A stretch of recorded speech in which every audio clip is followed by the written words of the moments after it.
A lot going on in Washington these days, and joining us tonight is a man with a front row seat to it all, Congressman, House Majority Leader Kevin McCarthy. Yeah, Congressman McCarthy has been a busy man today, making stops around town before joining us here on set, so we thank you for being here tonight. Well, thanks for letting me join you. Well, first let's talk about immigration. Yes. Very important things here locally, of course. What do you think about this plan to reduce immigration? Well, our current immigration system is broken, and one thing that President Trump has been able to accomplish in this short amount of time was the illegal crossing is down more than 70%. So our system is broken because it's just a lottery and there's chain migration, just the family. So what we're talking about is more merit-based. Now this is a Tom Cotton bill. There's other things that I would look for. I'm very concerned, might want to make sure we have a guest workers program for individuals to be able to come in here and work and go back. We have individuals who want to become an American, go get educated here, become an engineer, and then the country tells them to go to some other country and compete against us. So the merit idea, I think, has a great deal of help as we go forward. I know there's a lot of controversy about if somebody becomes a citizen to be an English speaking. I think that's important. My grandfather came here at age 10 in 1914. He had to speak English. You need to emerge into America. And I think, to me, that's important that we do that as well. But I think there'll be a lot of changes to the bill as it progresses.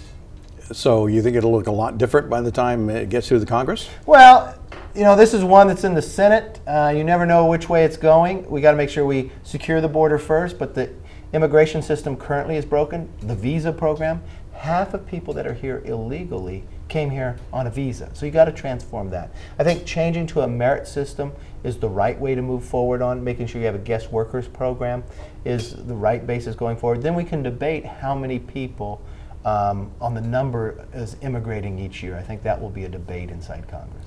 Can you explain President Trump to us? The other day, he came out with that tweet the other day, or maybe it was today. Which one? Regarding the sanctions on Russia. Now, he seems to be blasting the Congress. He seemed to be opposed to this. He signs it, but he says he's opposed to it. And it seems to be, you wouldn't want to be saying that about the folks that are going to be responsible for passing your tax plan, your infrastructure plan that's yet to come down the road. What's going on there? Well, if you look at President Trump, and I have a very good relationship with him, he doesn't hide how he feels. He tells you. So I think the sanctions bill is actually a good bill. North Korea, Iran, and Russia, three very bad players. And I worked a lot on that bill to make sure it was in the right position, that it didn't empower Russian energy companies to become stronger, but actually American companies to become stronger. So it is a good bill moving forward. I think he'd like to have seen some other things put in it, but what it does, in Congress and in the presidency, there's a check and balance. And that's the way our system is created. And there is a check and balance inside that bill. So, but there's nothing wrong if he expresses things. There's bills that I don't support 100%, but it's the best to move forward that I'll support. But like I say, there's elements of it I dislike. But I think this is a much better bill than came out of the Senate. The House had acted sooner on North Korea. The Senate had never taken it up. We added it to the Russian and Iran sanction bill, and we made that bill better. Do you think it ties his hands, which is what he was complaining about? No, it doesn't tie his hands, but it gives a check and balance. That in the past, what we watched in the past administration, and it's not about who's sitting in the White House today. Now we will no longer have a president that can go make an agreement like the Iran agreement. You know, our Constitution says there's treaties and they have to be ratified by the Senate. Now, President Barack Obama did something very terrible on the way he made an agreement with Iran. Gave them billions of dollars, let them have a nuclear weapon 10 years from now, and the House and Senate had no say. Well, that's not the way America was created. So what we did, based upon that past experience inside the executive branch, we changed that. We made sure there was a check and balance, that someone couldn't go around it like President Barack Obama did. Right. We put the call out there on social media to ask our viewers what they wanted to know from you, and Sure. Our phone calls went off the hook. We got a lot of tweets, we got a lot of Facebook messages. Valley fever? No, actually they want to know, when are you going to have a next town hall? When are they going to hear from you face to face? Well, so great. We're right here. I was with the Boys and Girls Club today. I do a town hall every single week. And what's so interesting is I do telephone town halls, because what happens, they don't even have to leave their own home. And the reason why I do that, I asked the constituents which town hall would they like. 78% said they want telephone town halls. One person says, I can vacuum while I listen and ask questions.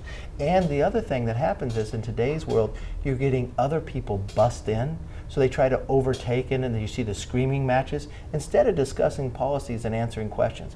I do this on a regular basis every single month, and you talk to people. Call their house, listen to them, and it doesn't matter who they are. They don't have to be registered, they don't have to be 18, they're just on the phone. It doesn't matter what party they belong to, and somebody can't scream them down. They can say anything they want to me in that process, and I have to answer the question. That's why 78% of the constituents ask for those type of town halls. My office, I'm here every single weekend. How many times I'm on your show? I was just on a radio show, I was doing the other TV shows. I try to be as open as possible for any ability for people to be able to reach, because it makes me a better member. Another question our viewers want to talk about was tax reform, which could be coming down the pike here very soon. What does a perfect tax reform package look like to you? Well, the perfect one is that makes America competitive around the world. That we deal with when I just see that Apple has more than $200 billion sitting overseas instead of bringing it back to America. That's because our taxes are too high. So we deal with repatriation. We bring that money back, invest in America, put it out in dividends as well. How much of an initial tax to bring it back? Well, all we have to do is lower the rate. Right now it's over 30-some%. Put that down to 10%. Go to a territorial rate so you're only taxed where you make it. You'll never deal with this again. The money will be back in America. Instead of having the highest corporate rate in the world, have a competitive rate in the world so people aren't moving their jobs to Ireland and others. Why do you have 7 individual rates? Why not 3? Why do you have all these different deductions so someone gets it, someone doesn't? Why don't you limit it to just home deduction and charitable? So you know what, at the end of the day, you can fill out your tax reform on a postcard. Oh. You have a lower rate, it's fair, and it's competitive, so it builds more jobs and more growth in America. Let's talk health care. Yes. Where does it go? Are we waiting for this Obamacare to implode, or is something else going to happen? Obamacare is imploding. If you just watched this week, what did you hear just here for Kern County? Their premiums are going up more than 12%, and Tulare more than 20%. And then Anthem, who has 30% of Kern County's healthcare provider, it's a provider for 30% of those who are on the exchange, will no longer practice in Kern County. So it's just another example of Obamacare collapsing with premiums higher and fewer providers. That's why the House took the action. I was disappointed in the Senate. I want the Senate to go back to work, solve the problem. We cannot ignore this problem. It is causing too much damage to the health of our country and to Americans. We have to solve this so it's not going away. You think we'll get something out of the Senate side? We have to. They can't ignore the problem. All right. Very good. Thank you, Congressman. Good having you with us. Thank you for having me on the show. All right, we'll be right back, everyone.